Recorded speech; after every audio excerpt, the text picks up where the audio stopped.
How to comp and underwrite your wholesale deals. Guys, this is Rick Ginn. In today's video, I'm going to go through some clear, distinct definitions so you understand how to do this. I'm going to show you the 6 key factors to comp any piece of real estate deal. And then I'm going to show you the key steps in underwriting a great wholesale deal and put this all together. But before I do that, do me this favor. Make sure you smash that like button, hit that subscribe button so other people can find the truth out about wholesaling. So we first have to start with, what are these definitions? I hear all these ARVs, comparables, and the estimated cost for rehab. Let me just break it down for you. The first one you need to understand is most commonly referred to in the wholesale industry is the ARV. And that simply stands for the after repair value. And basically what that indicates is the property's highest potential. And this is used for selling your deals, selling your contracts. Why? Because the person that's either going to fix it up, rent it out, or live into it wants to know what its highest capacity is. And this acronym ARV is exclusively used to sell the deals and let people know what its highest potential. A lot of people think, well, here's the ARV, I just buy it way below that.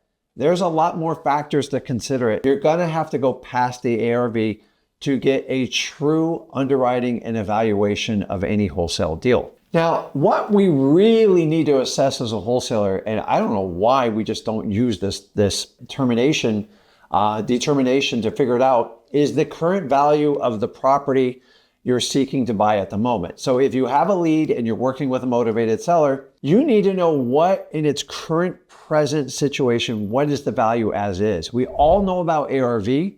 That is the potential. We need to use it for selling. We have to actually underwrite this property based on its current value for buying. See, ARV is targeted on selling. Current value, CV, is based on how you buy a wholesale deal. Now, before we go any further into comping and underwriting a deal, I have to give you a disclosure. Most of you guys spend your time just amazing amounts of times and try to comp everything. You try to comp every lead. And there's a reason why you do it, because you're uncomfortable doing this new thing called wholesaling and you want to know what the outcome is. That's what the human brain does. And I'm here to tell you, you have to focus and you have to learn wholesaling.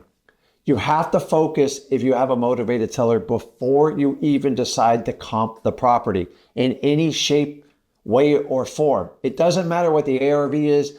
It doesn't matter what the current value is. It doesn't matter how you underwrite it, because the reality is, if you don't have a motivated seller, you're literally wasting your time. The reality is, if I get 100 leads and 5 to 7 of them respond to me, meaning they want to work with me, why am I going to comp 100 properties? If it takes you 10 or 15 minutes, a waste of time. I don't even care if it takes 2 minutes.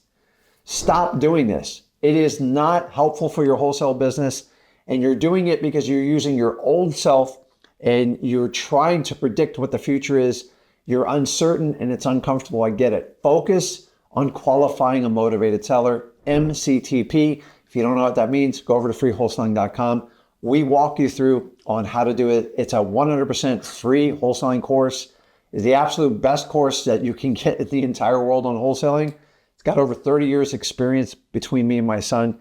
And we practice what we preach in wholesaling. But guys, listen to me. Before we go forward to this video, do not comp an unmotivated seller, because that makes you a realtor. And if you're watching this video, most likely you want to be a wholesaler, and that's what you want to do going forward. So stop comping everything. If I have 100 leads and 3 to 5 or 7 want to work with them, those are the ones we comp. That's it. Now, step 1 in comping, there's going to be 6 factors, as I said in the beginning of this video. And basically, you'll hear the word fair value.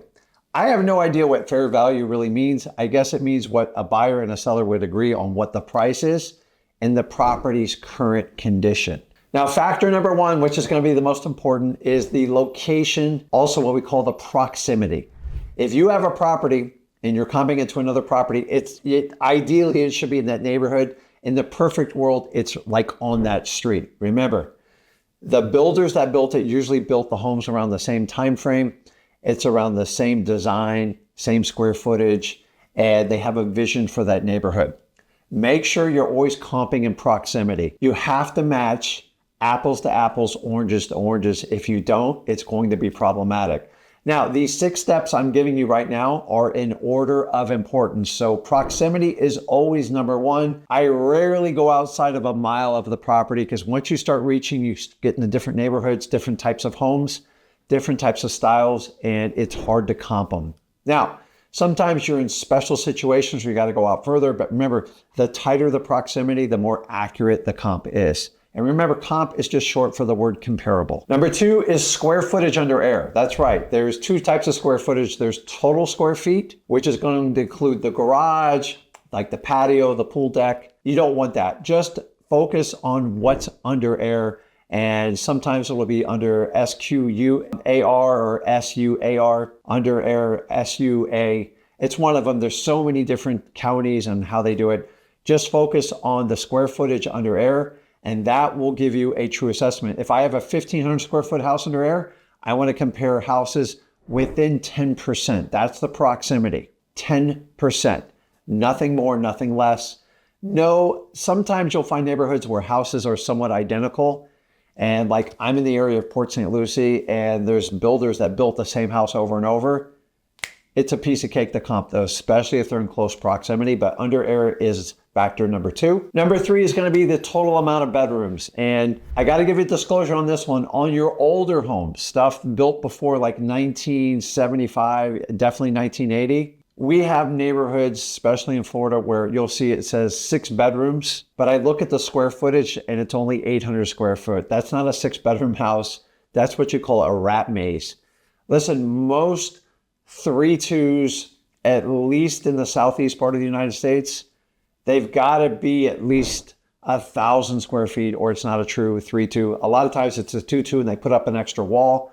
That's why we put square footage under air ahead of bedrooms. Now, the other part of this, the subsection of 3, is going to be baths. Bathrooms are important. Remember, a full bath is going to be a toilet and a shower. A half bath is just a toilet. Ideally, the perfect house has at least 2 baths or more. Sometimes some of the smaller rentals in tighter quarters only have 1, but you're going to go bedrooms and baths. And remember, the more baths, the more demand is going to be for the house. It's just kind of common sense. I don't need to explain that one any further. Number 4 is going to be the age of the home. And this can kind of go back and forth, but like when someone's looking for a house and they're looking for a house that's not 20 years older, they stick in those types of neighborhoods. So you cannot comp a house that was built in 2010 to one that was built in the 50s. It's just not going to work. It's a different type of structure. Actually, the older houses will have very low roofs. The newer houses have very high roofs. And if you try to compare the two, it's usually not going to go well because buyers look at these properties differently. And if you're in a neighborhood like older parts of California or even older parts of New York, it's a whole, like most of them are like that. You have to retrofit them. But if you're in like Florida or like the South, if I'm looking at houses 2000 and above, most people have like a 20-year comfort level and they understand what they're getting into. So the age of the home is critical. Don't mix and match homes that are 70 years apart because they're two different distinct types of homes. Number 5 comes down to the condition of the house. And this goes without saying, condition is important. Here's the challenge with condition. Condition is what you can see and pictures can be elusive. So this is a challenge when you do virtual wholesaling because sometimes the pictures don't match up with the actual damages. And remember, sometimes pictures lie. Sometimes they're old pictures. Sometimes you got to get new, refreshed pictures. And remember, you can't smell pictures. A lot of times you have to go to these houses. They have terrible stenches and smells. It can drastically affect the value, which falls under condition. Obviously, don't overlook this. Remember, condition, which I'm going to break down after this, gets into repairs. I'm going to do a separate section so you understand how to do that. And the last one, number 6, is going to be amenities. Does it have a pool? Does it have a 3-car garage, 2-car garage, 1-car garage? Does it have a carport, et cetera, et cetera, et cetera. So this is the order of how you do a comp, and that's how you prioritize it. Step number 2 is calculating repairs, which some of you guys, like, I get it. It can be intimidating, but remember, you're just trying to get a guesstimate. You're never going to hit it exact. If you're going to hit exact, you got to bring in a GC and have them write the whole thing. You can get away with that once or twice, but listen, most people don't work for free, and I wouldn't rely on that. The first thing you have to evaluate when it comes to repairs is the structural integrity of the house. This is going to be the roof, the foundation, the electrical, the plumbing. All that should be in order. If you don't know how to do that, do a little research on the internet and figure it out. But listen, look at the roof, see if there's any stains on it, any leaks. Open the door, make sure the doors open freely. If the doors get stuck, that can indicate you have a foundation issue or the house could possibly be sinking. And remember, most roofs are permitted, so you can look that online. So that's an easy part of it. And you can look at the HVAC system, and you can go to the electrical board on it. You can see some of the old style houses, they'll have the bulbs. You need to get an updated panel, usually 70 amps or more. And that is the core part you have to do, because those are big ticket items that are expensive and they add no cosmetic value to the house, and sellers expect this. Step 2, calculating repairs, is going to come to the kitchens. Why? Kitchens are the number one thing people look at to determine if they even want to work with the house. If the kitchen's ugly and outdated, you just got to start over. And it depends on the square footage. If you want to learn how to calculate this, go over to freewholesaling.com. We give you an easy rehab calculator to let you figure it out quickly, which moves us on to number 3, which is going to be the bathrooms. Same thing, a little less expensive. A master bath on average going to cost you at least 10 grand. And it's not even that fantastic. And then a guest bathroom is usually going to be about 5 to 6 grand. But once again, freewholesaling.com, we share those numbers with you. Kitchen and baths are very important. It will tell you how the rest of the house is going to look, because if the kitchen's ugly and the baths are ugly, most likely you're dealing with a house that needs a full rehab. And once again, you're going to have to calculate that when you do your rehab numbers. Go to freewholesaling.com. We'll show you how to do that. And number 4 comes into flooring and paint. That's the easy part, because you can calculate the total square feet under air, which I taught you how to do that earlier. And then you can do a calculation. There's an easy cheat sheet. You can go over to xleads.com and you can calculate the cost per square foot if you do tile, if you do laminate, if you do carpet, and then paint, the same thing. You can calculate the cost on the inside and the outside based on the total square footage. That's the easier part. That's why it's pushed down to number 4. And number 5, it just comes down to the appeal of the house. If the house is not appealing, meaning it's just the elevation stuff, it's just ugly. Maybe the homeowner built it themselves. I see this all the time. And they always seem to wind up in the hands of a wholesalers. You can't knock the ugly out of these houses, and you're going to have to adjust your price accordingly, because most likely that is going to be a low income rental house where someone just needs cheap living. But remember, if people have disposable income, they're not going to pay top dollar for a house that is just ugly, even after you fix it up. So now we come to step number 3, and this is underwriting your entire wholesale deal. You've already calculated the ARV, you've calculated the current value, and you calculated repairs. Now remember, all these are just estimates. We're just trying to gather some numbers so we can make an educated offer. Now keep in mind, we're making offers as wholesalers. I don't want to buy stuff at a 5 and 10% discount. I'm looking for deep, deep discounts because I want to make money on this today. Most people aren't going to take your offer. Please accept this. It's just the truth.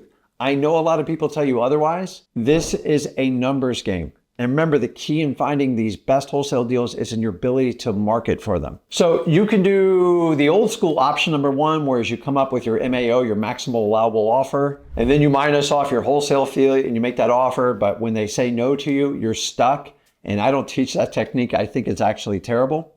You can do option number 2, the old 70% rule. That's kind of like a no-brainer. If somebody said, listen, you can take my house for 70 cents on the dollar, take it. But the odds of that happening are slim to none. And then once again, you still got to figure out what the repair cost on to even do that number. Honestly, if I stuck to that formula, I'd probably be out of business in wholesaling, because long as I can make money, I'm fine with it. If I minimize my risk and maximize my reward, why would I use option number 2? Because it only puts you in a corner. And you're going to do a deal occasionally like that. Don't follow that formula, because it's not realistic in 2025. Here's what I want you to do. Here's how you simply underwrite after you have all this information. Number 1, go back and reaffirm you have a motivated seller. Walk through MCTP and make sure they need to sell the house. If they want to sell the house, most likely the strategy I'm going to teach you right now is not going to work. Have your quick repair calculation ready on hand, because you're going to have to calculate that number. And now I'm going to show you the easiest way to do this. Just go to XLeads. You're going to put in the property address. It's going to pop up all the seller's information. You're going to have an ARV already built into it, which is the retail value. And on the right, you're going to have a wholesale score highlighted in green. If you have no experience, just use that number. It's usually going to cover you where you don't have to do any of this. Now, it's important you still know it and use those values. And if you can get a number close to that wholesale value, you have a great wholesale deal. You're still going to have to factor in the repairs because often wholesalers overlook this part, especially on virtual deals. And you have to verify it by getting eyes on it, have a realtor go by, have someone go by and take pictures. And then just go over to freewholesaling.com. I teach you a technique called Go for No and shows you how to do this. You see, you can spend hours running comps and underwriting. The reality is you really need to underwrite if you have a motivated seller that needs to sell. Listen to that person, gather their information, and help them solve their problem.